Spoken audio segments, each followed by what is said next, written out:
வாழ்க்கையில எல்லாமே இன்ஸ்பிரேஷன் தானே. ஒவ்வொரு கதையும் இன்ஸ்பிரேஷன் தான். 1000 பேர் பார்த்தா 999 பேர் வந்து கிட்டத்தட்ட நல்லா தான் இருக்குன்னு சொல்றாங்க. ஜாக்கி சான் வந்து பலூனை குதிப்பாரு அப்படின்னு. அது ஒரு இன்ஸ்பிரேஷன் தான். கிளைமேக்ஸ்ன்றது வந்து ஒரு விசில் அடிக்கிற ஆடியன்ஸ், ரஜினியோட ஆடியன்ஸுக்காக எடுக்கப்பட்ட விஷயம். பிடிக்கலன்னா அது வந்து நீ பார்த்ததை மறந்துடு. நான் ரிலீஸுக்கு முன்னாடியே சொன்னேன், படம் சரியா போகாது. எப்பவுமே வந்து சஸ்பென்ஸ் த்ரில்லர்லாம் ஓப்பன் ஆயிடுச்சுன்னா ரிப்பீட்டட் ஆடியன்ஸ் வர மாட்டாங்க. இப்போ நான் சீரியல் எடுக்கிறதா இருந்தால் பார்ட் 1, பார்ட் 2, பார்ட் 3 எடுத்துன்னு போகலாம். ஏஆர் ரஹ்மான் மியூசிக்னாவே அவருடைய சாங்கு ஸ்லோ பாய்ஸ்னா தான் போகும். இதே லிங்கா வந்து இன்னும் பெட்டராக எடுத்துக்கலாம். இன்னும் 4 வருஷம் கழிச்சு டிவியில் பார்க்கும்போதோ இல்லை 1 வருஷம் கழிச்சு டிவியில் பார்க்கும்போது போடலாம்.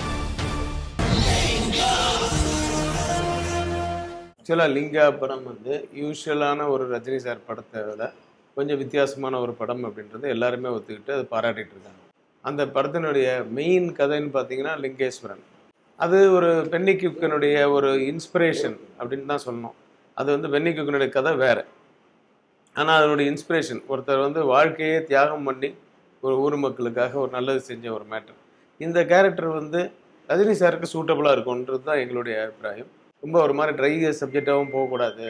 ஏன்னா ரஜினி சார் வந்து ஆஃப்டர் 4 இயர்ஸ் ஒரு படம் வருது. அந்த படத்துக்கு வந்து எக்ஸ்பெக்டேஷனும் ஜாஸ்தியாக இருக்குது. ஸோ நாங்கள் கமர்ஷியலும் ஆட் பண்ணோம். நான் ஒரு கமர்ஷியல் டைரக்டர், கமர்ஷியலும் ஆட் பண்ணணும்னு சொல்லி அந்த முன்னாடி இருக்கிற கேரக்டரை நாங்கள் புகுத்தணும். அதுதான் வந்து அதுக்கு கிளைமேக்ஸும் ஒன்று பண்ணோம். பட் இன்பிட்வீனில் இருக்கிற அந்த சப்ஜெக்ட் தான் மெயின் சப்ஜெக்ட். இது நிறைய பேரால் பாராட்டப்படுது. 100க்கு 99 பேர் படம் நல்லா இருக்குன்னு தான் சொல்கிறான். அந்த ஒருத்தன் கூட நல்லா இல்லைன்னு சொல்லலை, அந்த ஒருத்தன் கூட படம் பரவாயில்ல அப்படின்னு தான் சொல்கிறான். ஸோ 99 பேர் வந்து 99% நான் சொல்கிறது. 1000 பேர் பார்த்தா 999 பேர் வந்து கிட்டத்தட்ட நல்லா தான் இருக்குன்னு சொல்கிறாங்க, சூப்பராக இருக்குன்னு சொல்கிறாங்க. வித்தியாசமான படம் ரஜினி சாருக்கு அவர் லைஃப்பில் அப்படின்றாங்க. இது ரஜினி சாருக்கு லைஃப் டைமில் ஒரு one of the best classic ஃபிலிமாக ஒரு இருக்கும் அப்படின்னு சொல்லி சொன்னாங்க. ஸோ எதிர்ப்புகள் வந்து என்றைக்குமே மனுஷனாக பிறந்தவனுக்கு எங்கேயாவது ஒரு எதிர்ப்பு இருக்க தான் செய்யும். அந்த எதிர்ப்பை பற்றி இது பண்ணால் நம்ம வாழவே முடியாது. அதுக்கும் நான் பதில் சொல்கிறதுக்கு ரெடியாக தான் இருக்கேன். ஸோ அந்த எதிர்ப்பெல்லாம் என்ன மாதிரி எதிர்ப்பு? கிளைமேக்ஸ் நல்லா இல்லை. நான் தான் சொன்னேன், கிளைமேக்ஸ்ன்றது வந்து ஒரு விசில் அடிக்கிற ஆடியன்ஸ், ரஜினியோட ஆடியன்ஸுக்காக எடுக்கப்பட்ட விஷயம். ஏன்னா அந்த கதை எங்கே முடியுதுன்னா, அந்த ஃப்ளாஷ்பேக் முடிஞ்ச உடனே திருடனாக இருந்தவன் தன் தாத்தாவுடைய கதையை கேட்டு அப்படியே திரும்பி அந்த ஊரை விட்டு போகும்போதே முடிஞ்சு போகுது. அதுக்கப்புறம் ஆரம்பிக்குது இந்த கிளைமேக்ஸ். அதில் ஏதாவது புதுசாக பண்ணணும்னு நாங்கள் நினச்சோம். One of the discussion assistant வந்து ஒரு பலூன் பண்ணலாம். ரொம்ப வருஷத்துக்கு முன்னாடி வந்து ஜாக்கி சான் படத்தில் வந்திருக்கு. ஜாக்கி சான் வந்து பலூனை குதிப்பார் அப்படின்னு. அது ஒரு இன்ஸ்பிரேஷன் தான். வாழ்க்கையில் எல்லாமே இன்ஸ்பிரேஷன் தானே. ஒவ்வொரு கதையும் இன்ஸ்பிரேஷன் தான். ரோட்டில் போகிற ஒருத்தர் ஏதாவது ஒன்று பண்ணால் அதனுடைய இன்ஸ்பிரேஷனில் ஒரு கதையை பண்ணுறோம். அந்த ரோட்டில் போகிற ஒரு கேஸ் போட்டு இது என் கதை தான் சொன்னால் நம்ம ஒன்றும் பண்ண முடியாது இல்லையா? ஸோ ஒரு இன்ஸ்பிரேஷனில் அந்த மாதிரி பலூன் மேட்டரை எடுத்துக்கிட்டு அதை நான் இந்த 6 மாதத்துக்குள்ளே அந்த சிஜி எவ்வளோ பண்ண முடியுமோ அதை நாங்கள் பண்ணி கொடுத்துருக்கோம். இதை கைத்தட்டி ரசிக்கிற ஒரு ஒரு பர்சன்டேஜ், நிறைய பர்சன்டேஜ் இருக்குது. குழந்தைகளும் பெரியவங்களும் வந்து அதை ரசிக்கிறாங்க. அதை வந்து சில பேருக்கு அது பிடிக்காமல் இருக்கலாம். நான் தான் அவங்களுக்கு சொல்கிறேன், நீ படத்தை வந்து உன் மைண்டில் அந்த அந்த அந்த அந்த ஊரை விட்டு போகும்போதே கதை முடிச்சிச்சு, அந்த லிங்கேஸ்வரன் தான் அப்படின்றது தான் நீ மைண்டில் நீ நினைக்கணும். இதை வந்து குறைய சொல்லிட்டு இருக்காது. அப்படி பிடிக்கலன்னா அது வந்து நீ பார்த்ததை மறந்துடு. இல்லை அதுக்கு முன்னாடியே கதை முடிஞ்சிட்டுன்னு சொல்கிறேன்னு அவங்க போயிடுன்னு சொன்னால் அதை வந்து திருச்சி எழுதுறது, எவ்வளோ பேசணுமோ அதை ஃபுல்லாக போடாமல் அது அங்கங்கே இன்டர்கட் பண்ணி எழுதுறதுன்றதை வந்து அது நல்லா இல்லை. நீங்கள் பார்த்தீங்கன்னா ஒரு கமர்ஷியல் படம்னா டக்குன்னு போக முடியும். பட் இது வந்து கமர்ஷியல் இருந்தாலும் இந்த லிங்கேஸ்வரன் கேரக்டர் அப்படி நான் சொல்ல முடியாது. ஜிப்புன்னு ஒரு குடிசையை காமிச்சு டக்குன்னு ஒரு டைலாக் போட்டு டக்குன்னு எழுந்து வெளியே போயிட்டாரு அப்படின்லாம் சொல்லிட்டு அப்புறமா யோசித்து பார்க்கும்போது என்ன டைலாக் சொன்னாங்களோ அதை போட்டு அந்த மாதிரி கட்டிங் நான் இது பண்ணேன்னா இது ப்ளசன்ட் ஃபிலிம். முதல்ல அந்த மாதிரி கட்டிங்கெல்லாம் இப்போல்லாம் வந்து பழசாயிடுச்சு, நிறைய பண்ணிட்டாங்க. அது இல்லாமல் எல்லாருமே இப்போ மாறிட்டாங்க, ப்ளசன்ட் கட்டிங்கில் மாறிட்டாங்க. ஒரு 40% ஆஃப் பீப்புள் வந்து லெங்க்த்து ஃபீல் பண்ணணும்னு சொன்ன உடனே சரி அதை என்ன குறைக்கலான்றதுக்காக அந்த புலவர் காமெடி கொஞ்சம் வந்து சில பேர் சொன்னாங்க, அந்த புலவர் காமெடி எடுத்துட்டோம். அதுக்கப்புறம் வந்து அந்த ஜுவல்லரி எபிசோட் வந்து ரொம்ப பெருசாக இருக்குது அப்படின்னாங்க, அதில் கொஞ்சம் எடுத்துருக்கோம். அவ்வளோதானே தவிர மற்றபடி எதுவும் நாங்கள் ஒரு என்டர்டெயின்மெண்ட் வேல்யூ உள்ள போர்ஷனையும் இல்லை கதைக்கு தேவையான போர்ஷனும் எடுக்கவே இல்லை. பவர்ஃபுல் வில்லன் எங்களுக்கு தேவைப்படலை இந்த கதைக்கு. அதே சமயத்தில் ஃபர்ஸ்ட் ஹாஃபில் சொன்ன அந்த ஹீரோவுக்கும் பவர்ஃபுல் வில்லன் தேவைப்படலை. ஏன்னா அப்படி ஒரு பவர்ஃபுல் வில்லனாக வைக்கிறதா இருந்தால் ஒரு பவர்ஃபுல் வில்லன் போட்டதுக்கு அப்புறமா அவனுக்குன்னு முதல்ல இதெல்லாம் நாங்கள் வச்சு எடுத்து தூக்குனது. அதெல்லாம் ஃபுட்டேஜ் வந்து நான் பேப்பர்லேயே போட்டு பார்ப்பேன். அதுலேயே 3.5 மணி நேரம் வந்தோம்னா அதெல்லாம் தூக்கிட்டோம். ஏன்னா தேவைப்படலை. இப்போது ஒரு ஒரு வில்லன் 2 வில்லன் வச்சோம். அந்த 2 வில்லனுக்கு 2 சீன் வைக்கும்போது அவன் ஒரு பவர்ஃபுல் வில்லன் சொன்னால் அவன் 4 பேரை கொல்றான், ஒரு குரூப் அழிஞ்சுது, அதை பற்றி கவலைப்படல. அவன் மறுபடியும் இதே மாதிரி தான் அவன் கன்ஸ்ட்ரக்ஷன் பண்ணுறான், இந்த மாதிரி தான் இந்த இப்போ டேமையும் கன்ஸ்ட்ரக்ட் பண்ண போகிறான், அதுக்கு தான் அவன் அப்படின்ட்டு ஒரு கன்ஸ்ட்ரக்டர் போட்டோம். கான்ட்ராக்டர் அந்த கேரக்டர் தூக்கிட்டோம். ஏன்னா அந்த கான்ட்ராக்டருக்கு வந்து இது பணம் அந்த இதுக்கு வாங்கி கொடுக்கறது ஒரு அரசியல் செல்வாக்குடைய ஒரு ஆள். இது 2 பேரில் யாராவது ஒருத்தர் வச்சா போதும்.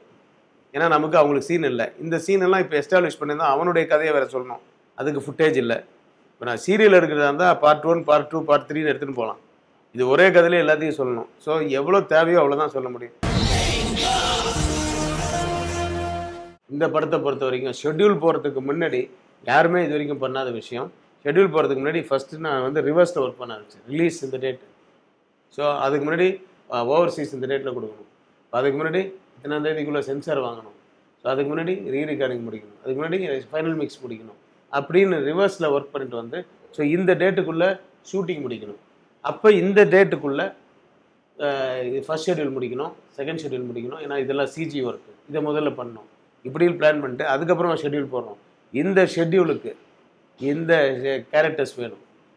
ஸோ இந்த ஷெட்யூலுக்கு இந்த கேரக்டர்ஸ் வேணும்னா இந்த கேரக்டர் ஊர் பெரியவர் நாட்டாமை ஃபஸ்ட்டு விஜயகுமார், அவர் இல்லையா இவர் சோன் ஷோ, அவர் இல்லையா சோன் ஷோ சோன் ஷோ, ஒரு 3 பேர் 4 பேர் கொடுப்போம். இந்த கேரக்டர் ராதா ரவி, யார் இல்லையா அடுத்து இவர் கிடைக்கலன்னா டேட். ஸோ இவங்கெல்லாம் டேட்ஸ் இருந்தால் யூஸ் பண்ணிக்கிறோம், இல்லையா அவங்க பிஸியாக இருந்தால் நம்ம அவங்கள தொல்லை பண்ணக்கூடாது. நம்ம பிளான் பண்ணியாச்சு. இந்த பிளானுக்கு எந்த ஆர்டிஸ்ட் இருக்காங்களோ, எனக்கு இந்த அதுக்குன்னு வந்து ஒரு குள்ளமணியை தூக்கின்னு வந்து நான் ராதா ரவி கேரக்டர் போட முடியாது. அதனால என் மைண்டுக்கு இந்த கேரக்டர் யாரெல்லாம் சூட் ஆவாங்க அப்படின்றது ஒரு 4 பேர் ஆல்டர்னேட்டிவ் கொடுத்தோம். அதை தான் அவங்க ஜரூராக வேலை பார்த்தாங்க. அதில் முக்கால்வாசி எங்களுக்கு நம்பர் 1 ஓகே ஆயிடுச்சு. இது வந்து ஓ நண்பா எல்லா இடத்துலையும் கேட்டு தான் இருக்குது, இந்திய நேவா எல்லா இடத்துலையும் கேட்டுட்டு தான் இருக்குது. அப்புறம் மோனா சாங்கு பெரிய ஹிட்டுன்னு சொல்கிறாங்க. இன்னும் கொஞ்ச நாள் கழிச்சுன்னா எல்லா பாட்டுமே நல்லா இருக்குன்னு சொல்லுவாங்க. இது எல்லா படத்துக்குமே பிகினிங்கில் வர்றது தான். அதுவும் இல்லாமல் ஏஆர் ரஹ்மான் மியூசிக்னாவே அவருடைய சாங்கு ஸ்லோ பாய்ஸ்னாக தான் போகும். நாங்கள் 1.5 மாதத்துக்கு முன்னாடி பண்ணியிருந்தோம்னா இந்நேரம் எல்லாமே இந்த படம் ரிலீஸ் செய்யறதுக்கு முன்னாடி இது எங்களுக்கு அதுவே டைம் இல்லை. ஏன்னா ரிப்பீட்டடாக ஒரு பஞ்ச் டைலாக் இந்த படத்துக்கு தேவைப்படல. அப்படி பண்ணோம்னா அந்த ஓப்பனிங் இருக்க கேரக்டருக்கு தான் வைக்கணும். அந்த ஓப்பனிங் இருக்க கேரக்டர் தான் திங்க் பண்ணுற மாதிரி ஒரு ஸ்டைல் வச்சுருந்தோம். பஞ்ச் டைலாக்ஸ் வைக்கணும்னு பார்த்தீங்கன்னு வச்சுங்களேன், ஒரு மேட்டரை ரிப்பீட் ஆகுதுன்னா ஃபுல் பிக்சர் அந்த கேரக்டரே பண்ணிச்சுன்னு வச்சுங்களேன், அங்கங்கே சான்சஸ் கிடைக்கும். நான் யார் தெரியுமா அப்படின்ற மாதிரி, என்ன நான் யார் தெரியுமா எல்லாத்தையும் சொல்லிகிட்டே இருக்க முடியாது, பைத்தியம் ஆகணும்னு சொல்லுவாங்க இல்லையா. ஸோ அது அது தேவைப்படலை. அதனால தான் அவர் பேசுகிற வசனங்களே முக்கால்வாசி இடத்துல பஞ்ச் டைலாகாக தான் இருக்கும். அது உண்மையாக இருக்கலாம், அவர் ஒரு கதை அதே மாதிரி எழுதியிருக்கலாம், அந்த மாதிரி ஒரு இது பண்ணலாம். ஏன்னா இன்ஸ்பிரேஷன் தானே. இப்போ மகாபாரதத்தை பார்த்து இன்ஸ்பயர் ஆகி நீங்கள் ஒன்று எழுதுவீங்க, நான் ஒன்று எழுதுவீங்க, அவர் ஒன்று எழுதுவார். அதே மாதிரி ராமாயணத்தை அந்த மாதிரி பார்த்து எழுதுவாங்க. ஊடகத்துக்கு தெரிஞ்ச கதையிலிருந்து இன்ஸ்பயர் ஆகுறதுன்றது வந்து ரொம்ப ரொம்ப சகஜம். ஃபைட்டு ஒரு தீவிரவாதிகள் கதை எத்தனை பேர் எடுக்கிறாங்க? ஒரு தீவிரவாதிகளை பார்த்து அந்த இதெல்லாம் பேப்பரில் படித்ததுக்கப்புறமா அதில் இன்ஸ்பயராக எடுக்கிறது தான். நீ எப்படி நான் தீவிரவாதி கதை எடுக்கும்போது நீ எடுக்கலாம்னு யாருமே கேட்க முடியாது. ஸோ இன்ஸ்பயர் ஆகிறது எடுக்கலாம், அது ஒன்றும் தப்பு இல்லை. அப்படி அவர் எழுதி வச்சு ஏற்கனவே ரெஜிஸ்டர் பண்ண கதை இல்லை எங்கேயாவது சொல்லப்பட்ட கதையோ இது அதுக்கு ப்ரூஃபோட இது இந்த கதை தான் எடுத்திருக்கான்னு ப்ரூவ் பண்ணால் அதுக்கப்புறம் கோர்ட்டு என்ன கொடுக்குதோ அதை நம்ம தண்டனையோ அது காம்பன்சேஷனோ அது என்னவோ அது அனுபவிச்சு தானே ஆகணும். ஆனால் அந்த படம் மிகப்பெரிய ஹிட்டாக இருந்ததுன்னா நான் அந்த சைடில் தான் போயிருப்பேன். அந்த படம் பெரிய ஹிட்டு கிடையாது, வெரி ஆவரேஜ் ஹிட்டு. அந்த அன்னைக்கு போர்ஷனில் ஒரு 25 வருஷத்துக்கு முன்னாடி அது 3 தேட்டரில் வந்து 100 ஷோ தான் அட்வர்டைஸ் கொண்டாடுச்சு, அதுதான். பட் ரஜினி அவருக்கு ப்ரொடியூசருக்கு வந்து அது ரொம்ப பிடிச்ச படம். நான் உனக்கு அடுத்த படமும் கொடுக்குறேன், இது பண்ணு அப்படின்னாரு. நான் ரிலீஸுக்கு முன்னாடியே சொன்னேன் அந்த படம் சரியாக போகாது. ஏன்னு கேட்டார். எப்பவுமே வந்து சஸ்பென்ஸ் த்ரில்லர்லாம் ஓப்பன் ஆகிடுச்சுன்னா ரிப்பீட்டட் ஆடியன்ஸ் வரமாட்டாங்க. நம்பர் 2 லேடிஸ் ஆடியன்ஸு குழந்தைங்கள்லாம் கூப்பிட்டு வரமாட்டாங்க இந்த மாதிரி த்ரில்லர் சப்ஜெக்ட்டுக்கு. ஸோ ஒன்லி யூத் ஆடியன்ஸ் வச்சு தான் எடுக்கணும். ஸோ அது அன்றைக்கி காலகட்டத்தில் இந்த எல்லா லேடிஸு குழந்தைங்க ஃபேமிலி ஆடியன்ஸ் எல்லாம் தேட்டருக்கு வந்துட்டு இருந்தாங்க. இன்றைக்கி காலகட்டத்தில் யூத்துக்கு மட்டும்தான் நிறைய வராங்க. அதனால தான் பீட்சா மாதிரி படங்கள்லாம் இன்றைக்கி நல்லா சக்ஸஸ் ஆகிறதுக்கு காரணம். ஏன்னா யூத் ஜென்ரேஷன் கேப்பில் உங்களுக்கு யூத்து தேட்டர்ஸுக்கு வர இது அந்த பர்சன்டேஜ் ஜாஸ்தி ஆயிடுச்சு. ஸோ யூத்து நிறைய வந்து பார்க்கறதுனால தான் இந்த மாதிரி த்ரில்லர்லாம் இப்போ ஹிட் ஆகுது. மறுபடியும் அதே மாதிரி த்ரில்லர் எடுங்கன்னு சொல்லிட்டு ஏதாவது ஒரு ப்ரொடியூசர் விருப்பப்பட்டு வந்து கேட்டால் எடுப்பேன். ஆனால் அதுக்கு அடுத்த படம் சேரன் பாண்டியன் கமர்ஷியல் ஹிட் ஆச்சு. ஸோ நான் கமர்ஷியல் டைரக்டர் எனக்குள்ளேயே நான் ஒரு முத்திரையை குத்திக்கிட்டு நான் கமர்ஷியல் படங்கள் பண்ண ஆரம்பித்தேன். எல்லா படங்களுமே இருக்குது. எல்லா படங்களுமே ரிலீஸ் ஆனதுக்கப்புறம் இன்னும் கொஞ்சம் பெட்டராக பண்ணலாம்னு சொல்லியிருக்கோம். ஏன்னா நான் எல்லா படத்தையும் ஒவ்வொரு படத்தையும் 2.5 வருஷம் 3 வருஷம் எடுக்கிறது இல்லை. எல்லாமே 3 மாதம் 4 மாதம் தான் அந்த காலத்தில். இப்போ 6 மாதம். அந்த 6 மாதத்தில் எடுத்து முடிச்சதுக்கப்புறமா அதில் வந்து டிவியில் பார்க்கும்போது இப்போ அது இன்னும் கொஞ்சம் நல்லா நடிக்க வச்சுருக்கலாம், சரி இந்த சீன் கொஞ்சம் நல்லா இருக்கலாம்னு தோன்றது வந்து இயல்பு. அது வந்து நம்ம வளர்ந்துட்டோம், நம்ம இன்றைக்கி லேட்டஸ்ட் ட்ரெண்டுக்கு என்னவோ அதை நம்ம கற்றுக்கிட்டோன்னு அர்த்தம். அன்றைக்கி அந்த ஃபெசிலிட்டிஸுக்கு அந்த விஷயமே பெரிய விஷயமா இருக்கும். இன்றைக்கி நம்ம இன்னும் நிறைய வித்தியாசமாக எடுக்கணும்னு தோணும். அது இப்போ இந்த இதே லிங்கா வந்து இன்னும் பெட்டராக எடுத்துக்கலாம்னு இன்னும் 4 வருஷம் கழிச்சு டிவியில் பார்க்கும்போதோ இல்லை 1 வருஷம் கழிச்சு டிவியில் பார்க்கும்போது தோணலாம். ஏன்னா இப்போ தான் நான் இந்த படத்தை ஒரு 150 தடவை பார்த்துட்டு தான் நான் ஆடியன்ஸ்கிட்ட கொடுத்துருக்கேன். நான் உடனே இந்த படத்தை மறுபடியும் பார்க்க மாட்டேன். இன்னொரு 6 மாதம் கழிச்சு வேறு ரூபத்தில் பார்க்கும்போதோ இல்லை ஹிந்தியில் ரிலீஸ் ஆச்சு நாங்கள் பார்க்கும்போதோ இது இன்னுமே பெட்டராக எடுத்துக்கலாமே தோன்றது வந்து சகஜம்.